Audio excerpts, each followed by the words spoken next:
following program is an encore presentation.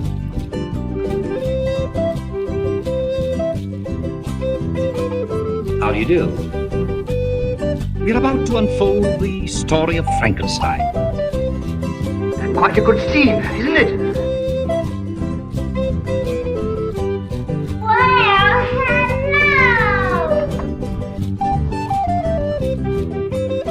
hello! Oh. I thought I was alone. Good evening. Well, we warned you. Welcome back to part 2. I probably won't use this. We'll probably just do it as one. Do it as one. I May- think we'll do it as one. Welcome Keep it back as to one. part 2 Part 2 of Boris Karloff, Mexicano. You had something. There's something else. On Facebook here, on Messenger that you'd sent me. Okay. Oh, that's right. Keep vamping. I pasted it into La Aventura Mexicana de Karloff. okay, that's what this part 2. Yeah, part two. dos. Part dos. Yeah. I'm still eating Yeah, this has been sitting here Karloff guacamole. all week. Been sitting here for a week. Between episodes. It's the brownest guacamole you've ever eaten. This is actually really, really good. It is. It's. I'm kind of surprised. I thought we would just take a bite and then probably throw it away. But guacamole is great. You can't really fuck it up too bad. Isle of the Snake People. Yep. I've also just seen it called Snake People. Yeah. And the print that you had Yeah. is flipped left to right. That's this one. Yes. I don't know that it matters really, other than reading the credits. I don't know if it matters that I've even seen this movie. This is without question my least favorite. Seriously? I think this movie is complete garbage, and I didn't watch the entire thing. Seriously? Yeah. I know that I was. This was my idea. And it's unfair for me to not complete the task. So I sat through this fucking thing twice. I fell asleep more than twice. I tried to watch it repeatedly, and I just couldn't get through it. It certainly has its merits. I don't think that. Then you missed the great at the end. So I probably didn't see the end. I might have seen the end. What's in the end? Should we go to the end? Well, Let's start over. The setup is it's Carl Van Mulder. Every character he plays in these has the last name starts with M. I thought that was weird. really odd for whatever reason. William Henry Pratt. Yeah. Or in this case, Boris Karloff. Annabella Vandenberg is played by Julissa. Lisa. Yeah. Her last appearance. Isle of the Snake People. On the Pacific island of Corbay, the natives practice in ceremonies of voodoo and black magic led by the mysterious priest Dambala, which is more or less just a setup for having women dancing around in their underwear. Yeah. Yeah. Which, again, is Right, it's not a bad thing. fantastic. Yeah, what's her name? The dancer in this. Shit. She's got that white streak through her hair. It's got kind of Lily Munster thing going on. So even I saw her. Yeah. Oh, yeah. Okay. She's got like a Lily Munster thing going on. Yeah. And I think that's her hair because Yeah. I looked her up. Every picture she's got She that still same. has that? Yeah. That's cool. Yeah, she's all right. She's easy on the eyes. I mean, all the women in this are easy on the eyes. I'm just reading this plot. I forgot there's a lot of plot and stuff, and I could not. Here's, I guess, the problem I had with it. So we've talked about a couple of movies where the plot would be so incomprehensible to me. The movie was so poorly made that I couldn't understand what was going on. Right. In this one, I could not care less about what was going on. So it was harder for me to follow because I thought it was really boring. And then all of a sudden, there would be a bunch of people of color dancing around, and I thought, well, that's neat. The voodoo rituals. Mostly that they these had, Mexican films are full of white people for some reason, or Yeah, at least, or at least more white-ish. whiter than this movie. Yeah. Yeah, they were paler shade of white than Than this one. Yeah. So we're on an island of snake people. And a lot of dancing around with snakes, which I also find boring. Well, that is kind of boring, and that must have been her act. I can't remember her name. It's another one. I deliberately deleted. I didn't want to have every cast member in my notes. So I don't know who she is. But anyway, it looks like that was her act for a while, so they used that. Julia Marical? No, it was one word. Oh. Okay. Anyway. Yeah, I got nothing. Doesn't matter. Hello Frankenstein Minute fans, Tom Baker here. The name of the actress that Tom is trying to think of is Tongolele. Yeah, so there's unrest. In Hungary, it was called Cult of the Dead. Sure, why not? That's all I got. Unrest on the island because of all the voodoo practices, and young women are disappearing. And, Yes. Lil Scrody makes an appearance again. He's sort of a mini Damballa. This is amazing. One of the things I wanted to make sure to say in this film, you know that no animals were harmed in the making of this film? Not at all. This is it's disturbing. It is. Animals, if you're going to seek these out, trigger warning or whatever you call it. Yeah. Animals were harmed in the making of this film. You actually see a chicken beheaded. Yeah. And it's still flapping its wings as he's walking around with it. That's what happens. Yeah, that you is... see a chicken with his head cut off. That is literally. Yeah. That is disturbing. It's disturbing. I mean, I've seen that in real life, and it's disturbing. Yeah, it's disturbing. Yeah. And, the farmers just think nothing of it. Yeah. But, especially when they run around for a while after they've been decapitated. Yeah. It's terrifying. It's was... fucked up. Yeah, I was deeply emotionally scarred as a boy seeing that. I don't know if I'd go that far, but it's a distinct memory of mine that was disturbing, and that's what happens here. The only thing that makes it not run around is the little person is holding it by its feet. Little Scrody has which he then feet. He's like rubbing on his face, like lovingly on his face. Yeah, that's probably the thing, and I wish like I said, I hadn't fallen asleep or whatever, but that stuff was fucked up, and that was compelling. That character doing fucked up shit was really compelling. This one is probably the most horror, definitely esque, creepy shit. Yeah, because that voodoo stuff. I know that's not the real religion. But the voodoo in the movies is really disturbing, and it's what is that, Serpent in the Rainbow kind of thing. Sounds familiar. It's a Wes Craven movie from the 80s based on I think I even saw it once. True story that I'm sure they fictionalized quite a bit. Yeah. But yeah, the whole thing with then you got that sweaty guy who was Karloff's lawyer in House of Evil, is now just, I don't know what his capacity is, but he's always sort of hanging around. That's right. And he's always sweaty and gross looking, and he loves making out with these dead women that have now been turned into zombies. It happens like twice. Yeah. And it sounds better than it is when you describe it, actually. Yeah. You're like, what the fuck is your problem? Gross. This movie's really fucking gross. Yeah. Well, and I think that's why it worked, is because it's actually just genuinely has some moments that are like, whoa. Yeah, if you go into it thinking this is going to be gross and disturbing, this is great. It's a great movie. Yeah, it's a horror movie. I mean, this one actually has horror with a lot of scantily clad what's her name with her snake. Yeah, it's not old school. House of Evil. By the time that came out, that shtick was on Sesame Street. I suppose. That was way outdated. Yeah. And even this had to look dated compared to, say, Night of the Living Dead. I don't know. But it's still creepy, grimy. It looks... I say I don't know because I think it's trying to do such a different thing. It is, but... Night of the Living Dead is a black and white... It's almost like realistic. Well, shot in like a documentary style. Yeah. And this is not... well, in a way, I guess it is. You have a sense of... you have a real sense of place and of the setting. Of witnessing something happening kind of thing. Yeah. But what you're witnessing is weirdos dancing around. Yeah, I mean, the rituals... Boris Karloff in this one? I mean, he is not... Okay. The thing is, that's the fucked up thing for me. He owns... apparently most of the island or something, and there's something with the police force. They bring in some guy from the mainland, they don't really say what it is, who's going to put things right, get things back to order. And who is that? Is that Juan Ibanez?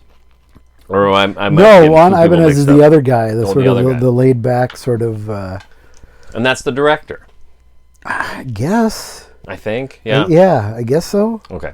That was and he was in the last one. Yeah, okay. He was the fiance or whatever. Okay, yep. Yes, okay.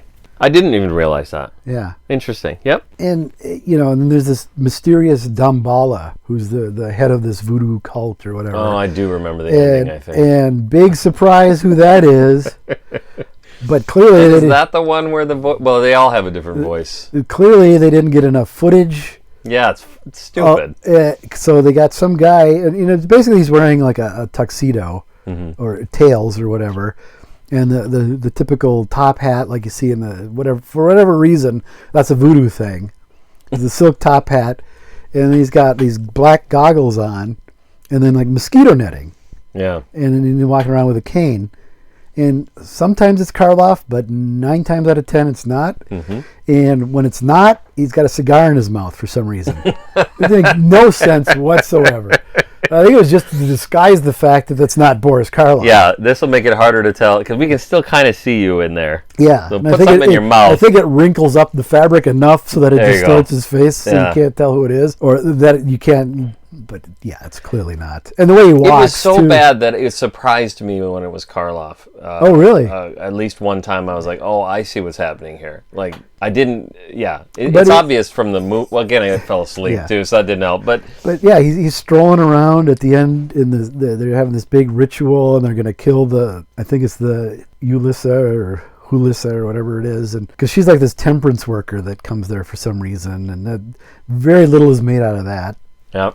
And then all hell breaks loose, and Damballa or Karloff is he's dying, and then we get somebody else's voice. Oh, avenge my death! Or, oh, it's terrible. Yes, it is. That's really, really bad. That's Ed Wood quality. But it's a different guy physically and the audio, and it's obvious. Yeah. And well, like we talked about. Generally, when they filmed Karloff's scenes, you're not pulled out of the movie, right? Because it's done competently. In this case, I'm guessing Jack Hill had nothing to do with it. Obviously, my guess is Karloff wasn't. They figured out later. Well, shit, we need a shot of this. Karloff wasn't anywhere near this set, and was probably dead. Yeah, right. He probably died 6 months before. Yeah. So they shot a guy who in a similar circumstance. Yeah, and he's not at all similar. He's kind of limping on one leg, so he's sort of trying to do,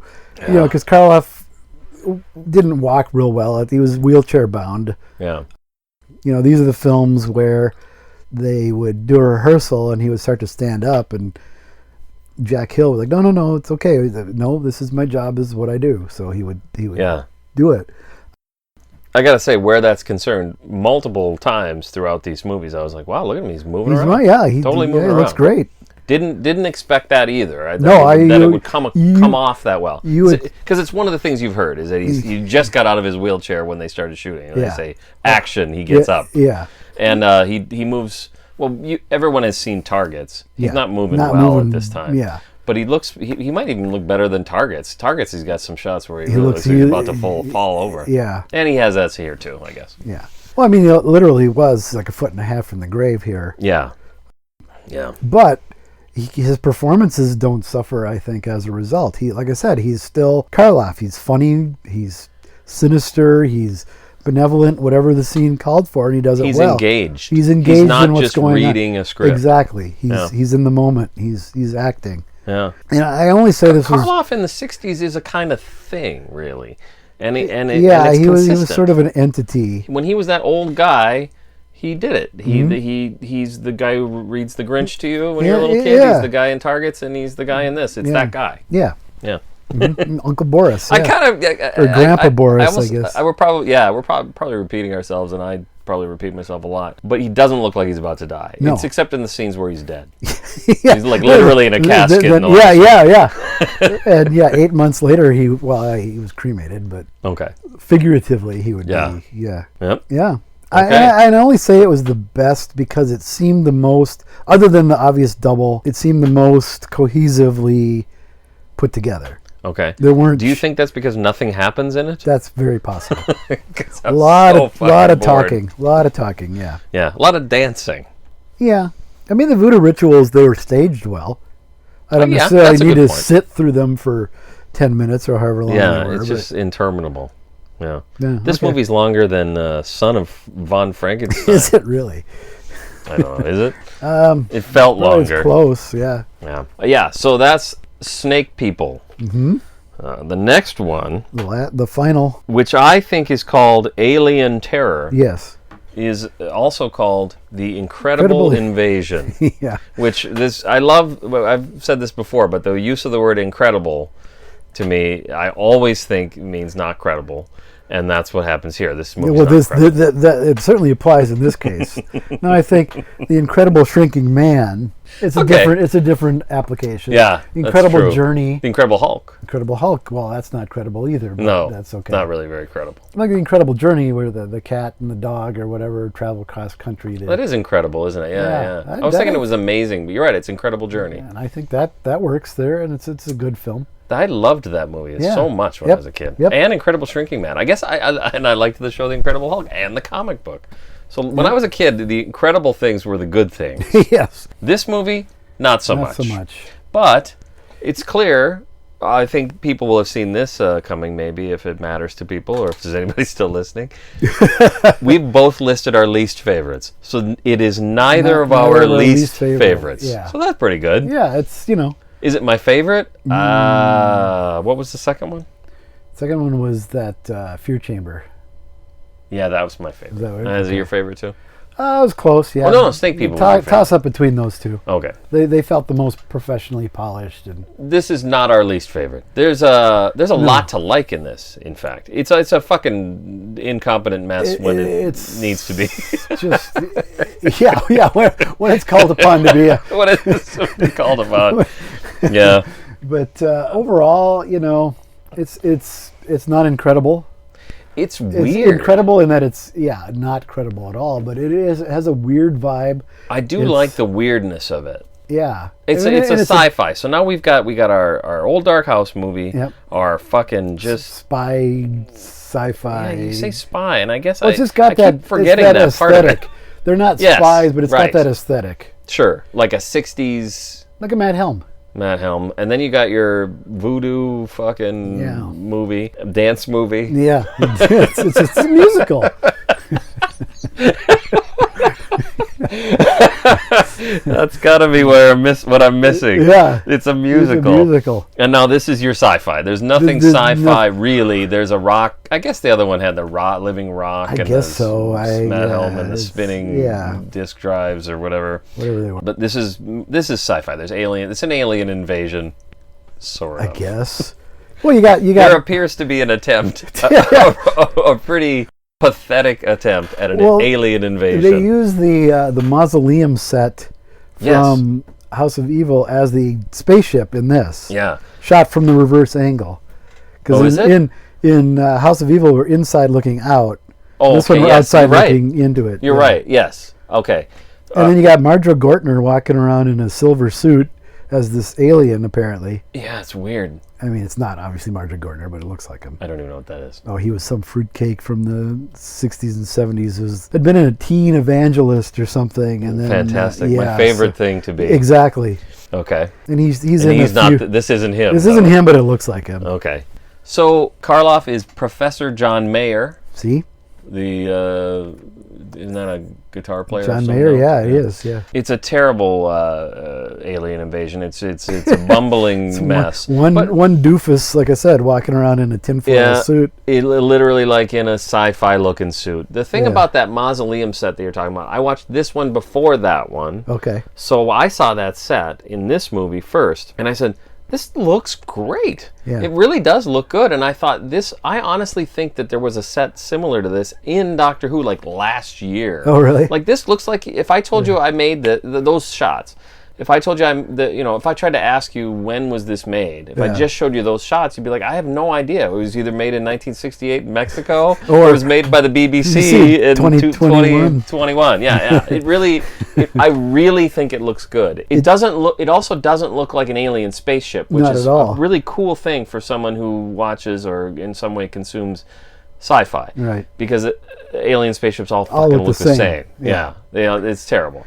And so this just looks insane. It looks like it's got that sort of Art Nouveau style, which was popular at the time. Yeah. A resurgence of that. It is dated to that time in that respect. Yes. But I told you again. It's not the typical silver saucer. Yeah, is there a thing. control panel in it? There's something that looks like they took a bench and covered it with a sheet and stuck a pole out of it, or something like that. It's as half-assed as it could possibly be. Yeah.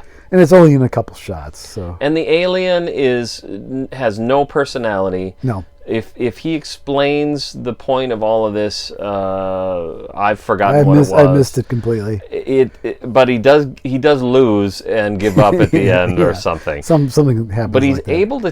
able to possess people. Yeah, right? He takes possession of people. He possesses Tardy, who's back. Same guy's back. Yeah, your old favorite. Your old friend Tardy's back. He's like a. Oh wait, and he's the Jack. There's another weird thing. This is also a period piece. Yeah, it is. This is 1890 or something like that. They did the one in 1900. They went, well, let's try a different period. Let's go 1890. Yeah, because he's like a Jack the Ripper character. Yeah, that's walking around. I assume in the same suit that Karloff wore in Snake People. It's a tuxedo kind of thing. Yeah, he does, doesn't he? But then all of a sudden he's dressed like Bela Lugosi in The Wolfman. It's very weird. He suddenly changes. It's just like that. Yeah.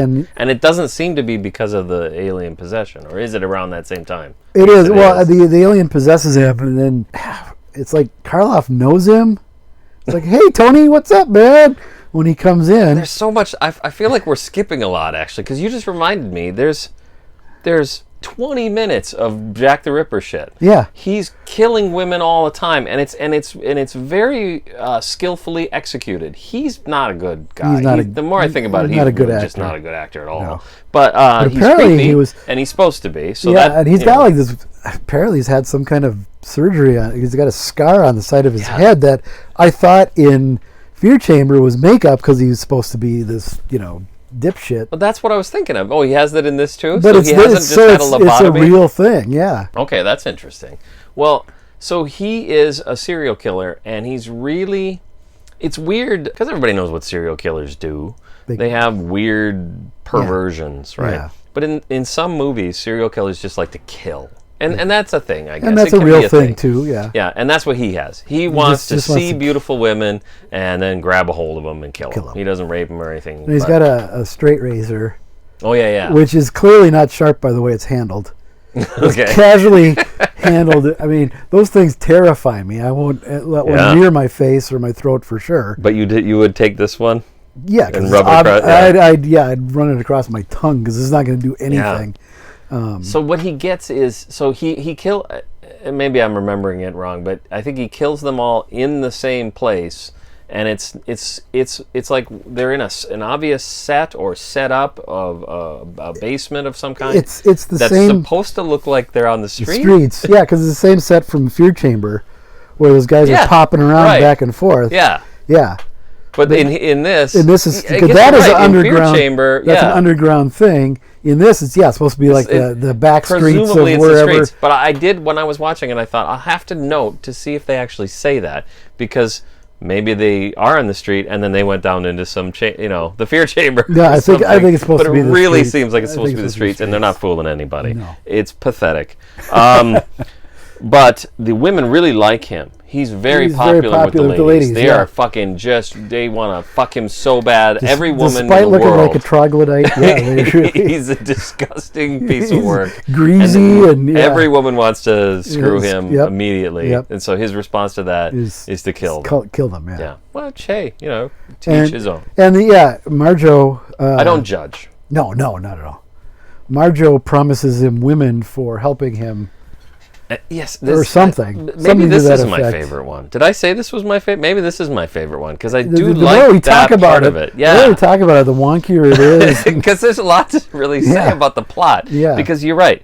He promises him these women after possessing him. You like killing them, huh? Well, how about if I give you? Yeah. So there's it's like the person that thought of this. Well, it was Hill and Escobar were the writers, I believe. Okay. So, but when you think about alien possession in Doctor Who, I just keep going back to Doctor Who because it was on for a long time and that kind of shit happened on there. Yeah. If an alien possesses you, now you are possessed by that alien. That's pretty much how that goes for you. But in this, he's still part of. They're kind of the same. So you actually get conversation because eventually what do you call it? Possess Karloff too. Yeah, yeah. So the characters will talk to each other, and they're clearly talking to each other in their alien. Yeah. Persona. Persona. But he says something like, "But you really like." Oh, that's right. He goes and touches that statue on the butt. Yeah. Like oh, the you guy's like that, still huh? a sick pervert. Yeah. Yeah. He still wants that. It's very muddled. Yeah, in a Ed I want to say in a good way. Yeah, Ed Woody way. Woodyan way. Yeah. Yeah. Yeah, it's a mess, and it's fascinating. So meanwhile, Karloff in the beginning of the film is sort of this benevolent scientist who's developed this. I don't know if it's a ray or something, and he wants to only use it as good. But when the aliens possess him, then it's a weapon. By the way, that's actually how the movie starts. Yes. He shoots the ray into space. Yeah, and that I read attracts, this on the internet. Supposedly, yeah. That attracts supposedly the aliens, which yeah. is not clear at all from watching the film. But looking back on it, I was like, okay, sure. Okay. Sure, I'll buy that.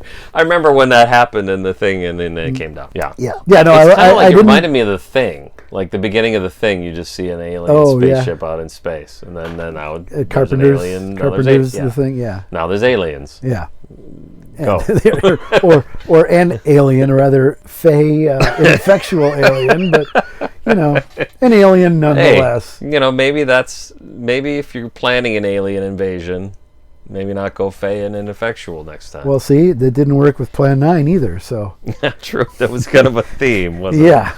What year's Plan 9? 59? 59. Okay. I mean, it's he'd been making scattered throughout. Yeah. But yeah. Okay. So this guy is possessed by this alien. Are you talking about Scrody or Karloff? Not Scrody, Tardy. Whatever.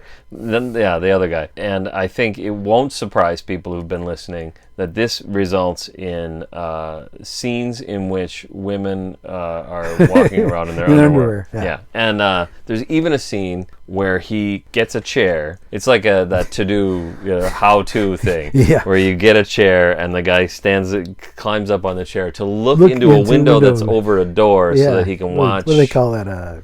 He watches her take a bath. Take a bath, yeah. It's like it wants to be, at that point, fearless vampire killers in the worst way. But I'll tell you this. She really got those shoulders. She really scrubbed her shoulders. She really cleaned her shoulders for that's what 5 she's minutes. Doing. Is just taking the foam. Because there's no nudity in any of these films. Well, not the way we saw them. Okay. I think there was, but for U.S. release, they cut it. Okay. I believe. All right. No, I don't. There's no way to confirm this right now, so I'm skeptical, to be honest, because this scene, for example, where it's so clearly filmed with the absolute intention of titillation without any nudity, without a nipple. Yeah, she's like I said, scrubbing the fuck out of her shoulders. Yeah. And she's sexy, and it's great. And she's good looking, yeah. And, and he's looking in, and it's kind of a fun little thing. But what I think is great is... it's fun. Voyeurism and torture and murder is really a lot of fun. But then he's doing that. I love this part, too, because at this point, one of Karloff's partners in their little scientific endeavor of whatever the hell they're doing, walks up and catches him doing this. Yeah. And then...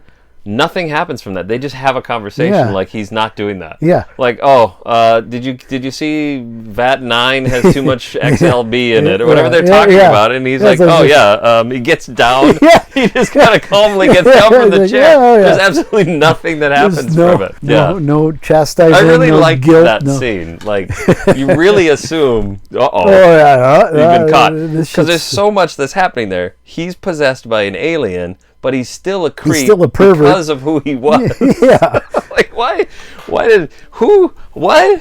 Yeah. And I honestly don't remember the climax of this very much. Maybe it's on here. I don't know. But the alien leaves. The alien leaves, but I don't remember. The film is notable for being the final released film work for actor and horror legend Boris Karloff. Yeah. 2 years after. Oh, wait, maybe I'm in the wrong part. It was 2 years after he died, I believe. I can't 3 years. 3 years, because he died on the Pacific island of Korbai. No, that's not it. No. Yeah, I don't have anything for this one. Okay. I don't know what happens in this one. I'll say this. Well, when these articles that I referenced earlier were written in 2015, he couldn't find that one. Okay, interesting. And I had a hard time tracking it down. I had to go to Rare Lust. Yeah. But I'll say this. There's a scene where something gets zapped.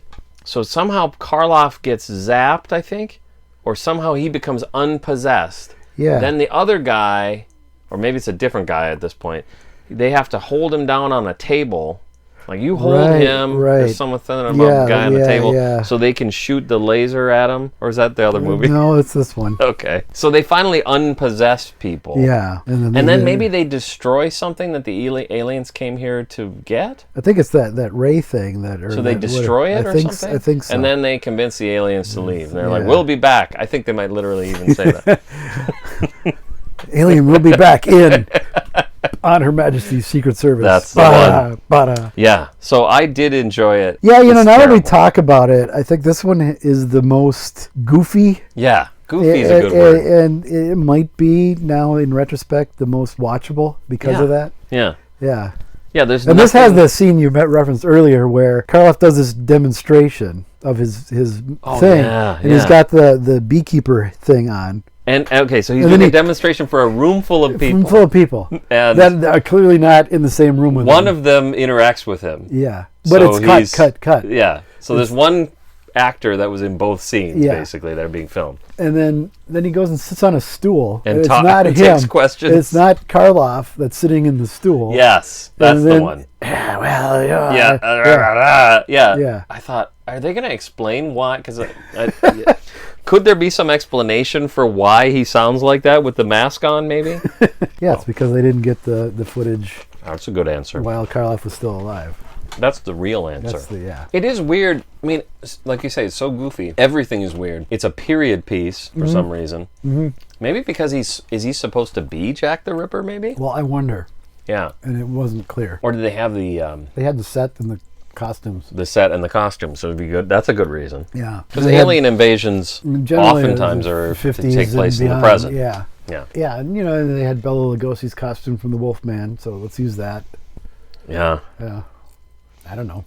Because he's got he's got like a vest, a gypsy outfit, kind like of, with the puffy sleeves and the kerchief and the vest. Yeah.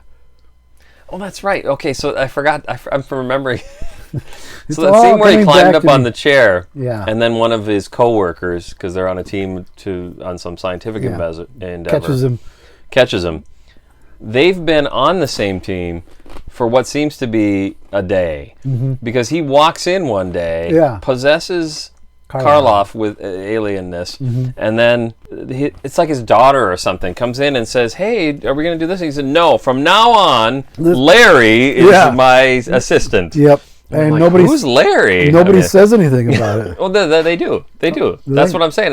In that scene, they're like, well, this is weird. Why did that happen all of a sudden? That's right. I've never met this guy. What's going on? But then, almost immediately, they just go, well, that's how it is now. And so if I see him spying on a woman taking a bath in the next room, that's who he is. That's Larry. Good old Larry. That's so Larry.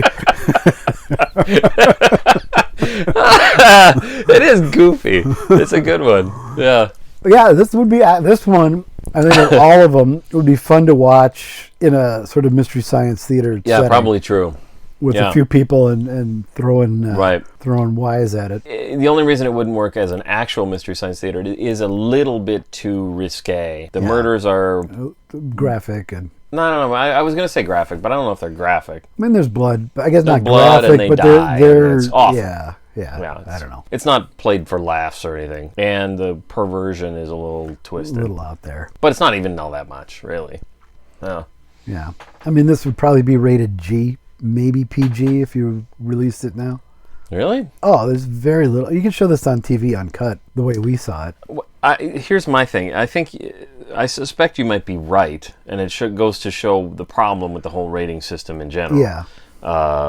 We've talked about the movie that we both agree is called Bruce Campbell versus Army of Darkness that I showed to my 4-year-olds when they were 4. Yeah, but it's rated R. But it's rated R because there's one scene where a woman walks by topless. That's the only thing that's going on in that movie. Having said that, the kids had nightmares and I got in trouble. Is that right? But yeah, they didn't. They didn't think. They don't look back on it the same way I did. Oh, because my kids loved it. Yeah. Well, my kids grew up with a house full of monsters too. I suppose that's true. But I think what you end up with is And we've talked about this even on with regards to Universal films and James Whale in particular. That once you get a rating system that says, okay, you can have this and you can have this and you can have this, and you try to quantify it, then your system it fails. Yeah. And that's what's going on here. You're right. It might be G or PG, even though what's happening is pretty fucked up. Yeah. Yeah. That guy shouldn't be spying on the woman taking a bath. The sequel to Get Shorty, called Be Cool. I don't think I've ever seen it. Yeah, it's not good. Okay. Maybe that's why. The book is good, but the movie fell short. But the reason it has only, I think you're allowed like 4 fucks. Then you cross over into rated R, and they wanted it PG-13, so they had to water down the dialogue, and it shows. Wow. Because it's like about rap and the criminal element and stuff in that, and I'm not buying that this is how these people talk. I'm sorry. Funny. Yeah. Like, it's like a TV version. This is what you get when you find a stranger in the Alps. Mm-hmm. Yeah. This is what happens. Everybody knows. Yeah, this is what happens when you find a stranger in the Alps. It's apparently what he really shouted as they were filming. Oh, really? Yeah, because they didn't want to be shouted. Does everybody know what this is? It's a The Big Big Lebowski Lebowski. TV version. Yeah. Is it on the Blu-ray or the DVD? I don't. How have we seen this? We both know it. I've seen it. I saw it. I must have seen it on TV. I saw it broadcast once, and like, what the hell? So when that movie came out, it's funny to try and cast yourself back to that point in 98? history. Like, yeah, I was going to say 99. It was noted at the time how many times they say fuck. It's like the most 240 ever. And maybe it some, still is. I don't know. I don't think so. That has to have been surpassed by now. Well, I mean, per minute or whatever. Yeah, it was a lot. Yeah. Anyways, it's a lot. So they made a TV version where the character originally says, "This is what happens when you fuck a stranger in the ass," and he says that over and over again. But in the TV version, he says like 3 or 4 different things. But I think what he mostly best is find a stranger in the Alps. Stranger in the Alps. Such nonsense. It's great. And it's a great scene. It's John Goodman with a golf club smashing up a car that he thinks belongs to this character and doesn't. And he's bashing the headlights and the you see what happens, Larry? windscreen. Yeah, this is what happens when you see what happens, Larry? Yeah. You see what happens when you find a stranger in the Alps. So I love what we obviously love about it is it's incomprehensible. It makes no sense that he would do that. And that's what's in the TV version. John Turturro isn't in the film at all in the TV version.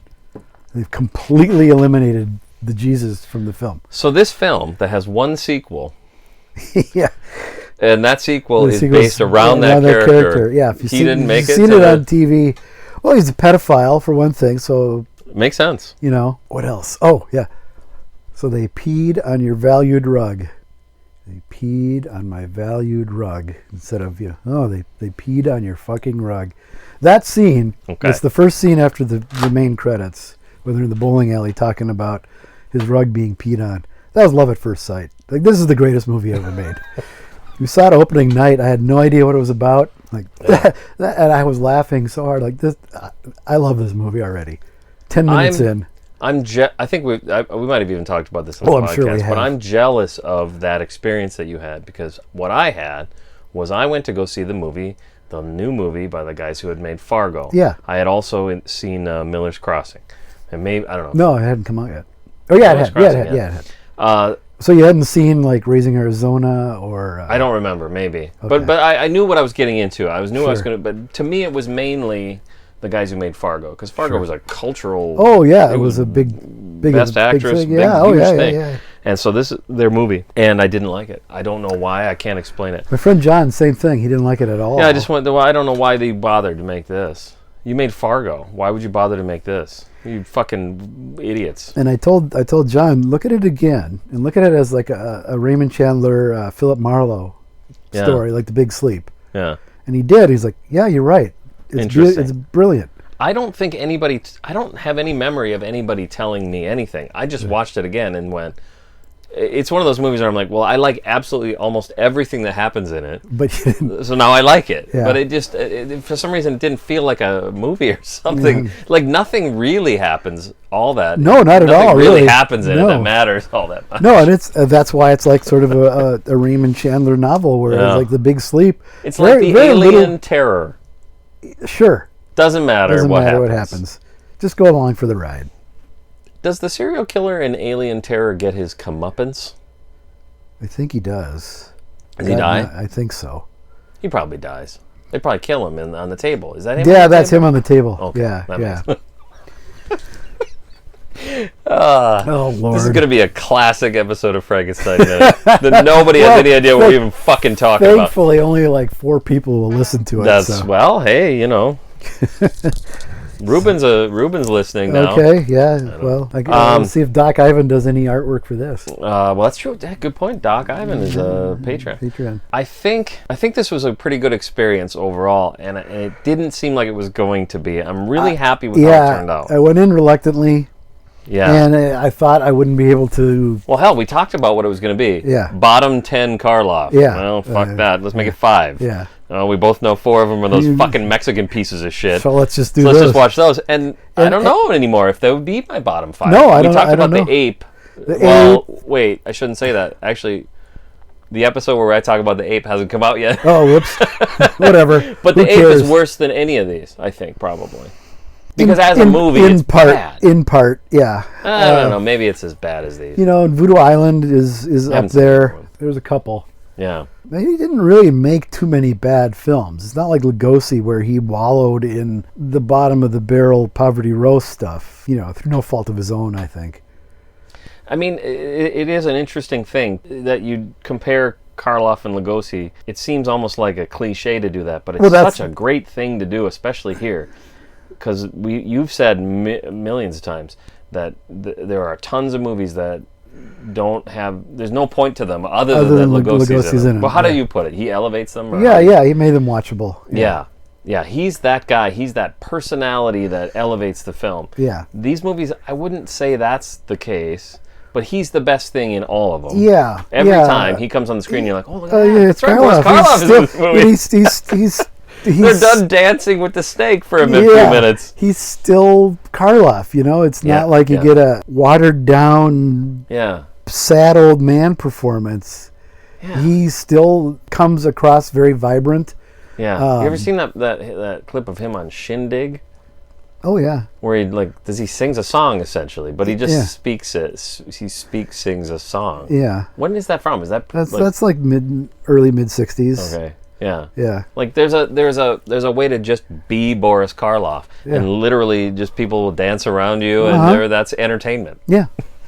Because he's that. He's Boris Karloff. Yeah. Yeah. And that to me this is that. This is his appearance on Shindig. He's Boris Karloff and people are dancing around him. Yeah. They might actually be in the room, but in the movie that's what happens. That's what happens. Yeah. No, I will say I came out of it pleasantly surprised. Yeah. And that's... Same here. I'm so glad pretty to hear high that. praise for what I was expecting. Yes. Yeah, we both expected to talk. I expected the worst, terrible just trash them beginning to end, and there's Karloff against the blank wall again. But yes, and I think we both were not looking forward to it for that reason. Right. Maybe there's something because there's so little out there about it. Yes. That was what I was led to believe. Well, I also think that I get that seasonal depression or whatever. Yeah, so we're doing this, and you'll have listened to it in January. The depths fucking of January in Minnesota. Worst. You don't want to sit around and wallow in misery. You know. You can do that. You can do that every day, just looking out the window.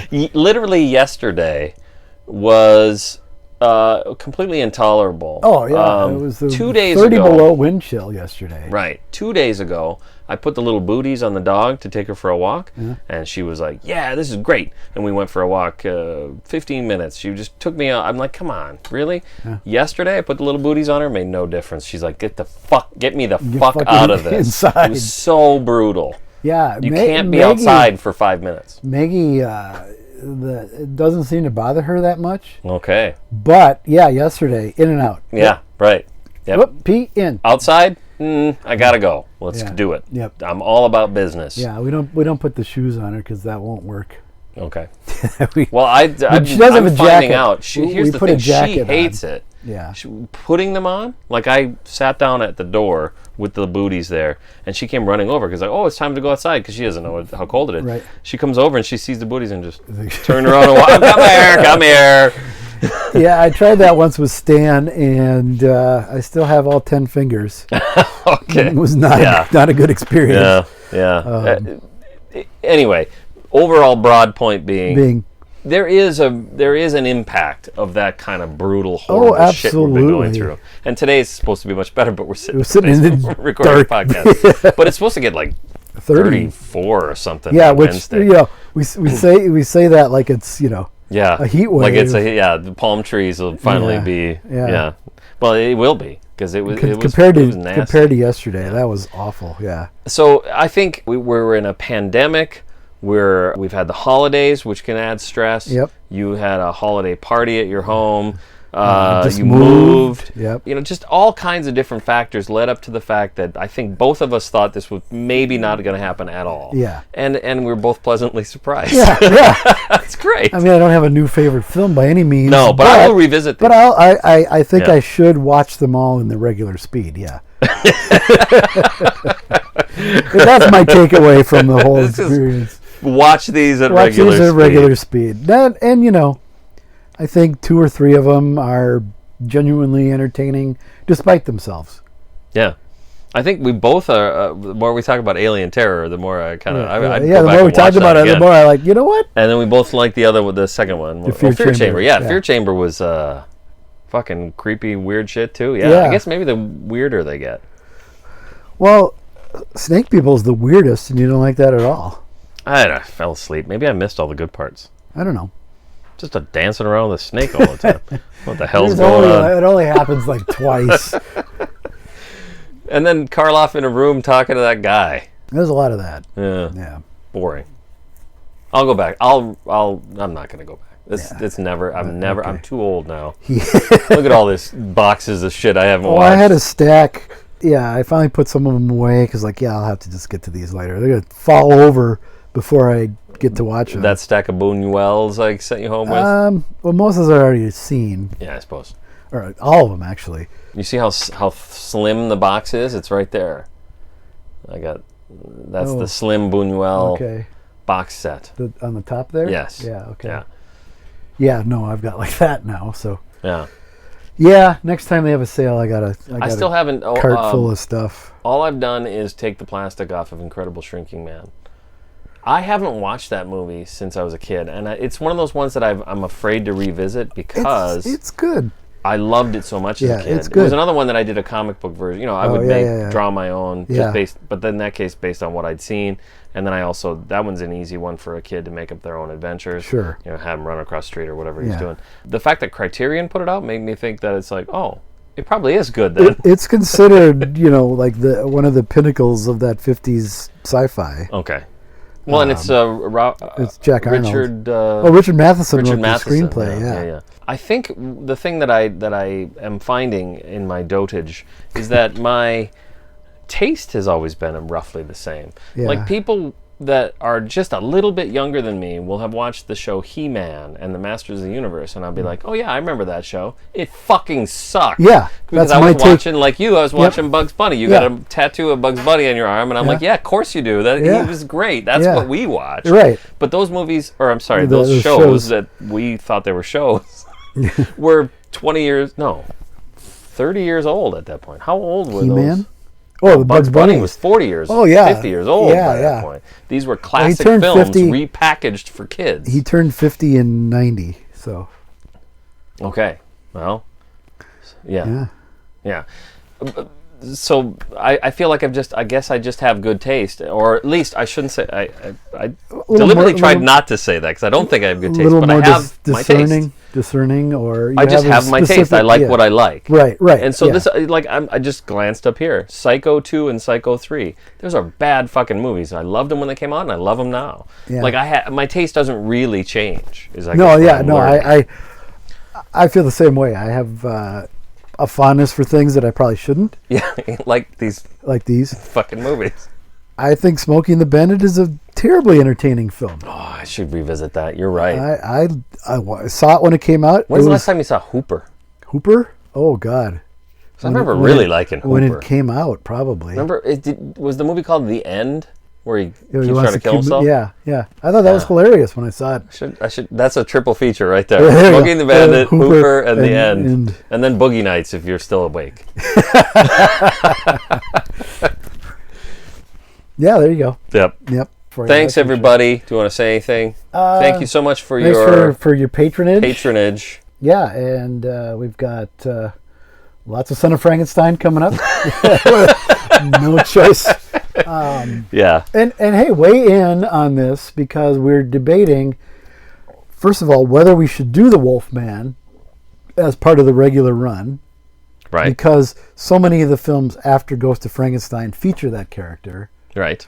And when in the continuity should we do it? Yes. I vote for after Ghost, but there is something to be said for doing it before Ghost of Frankenstein because that's when it was produced. Can I tell you where I'm at now? Because I fluctuate. Okay. Right now I'm firmly committed to not even doing it. Oh. Or doing it at the end. Oh. Okay. I think someone said that to me. Maybe Robert or somebody said, do it that way. I'm like, hey, you're right. Why not? Why don't we just... Yeah. We're already committed to this insane exercise that's going to take us into our 70s or whatever. Our 60s anyway. Just slap it at the end. Or I thought do it rather than minute by minute, like 5 minutes at a time or something like that. Just if we were going to do that, I would do a commentary or speed up or the one cycle. Of these. Yeah. Just to speed up the cycle a little bit because that's another 75 weeks. Yeah, that's a good point. And we both, are getting on in years and have a finite number of weeks left on the planet. So, okay, so then maybe that's the thing that is pushing me in that direction is if I say we'll do it at the end, once we retire and we're just looking for stuff to do, like retired people do, we'll do the Wolfman. Do the Wolfman. All right. I don't know. We could do both, right? We could obviously do a commentary of it. Sure. And then still do a minute, revisit it later. 10 years from now or whatever. Yeah. But I like that you're throwing this out as a question to the Patreon. Yeah, weigh in on that definitely. What you think? Okay. Goodbye, everybody. I feel like we should. It's weird to say goodbye to the Patrons. We can't say follow us on Instagram. No, yeah. But you know what? Follow us on Instagram.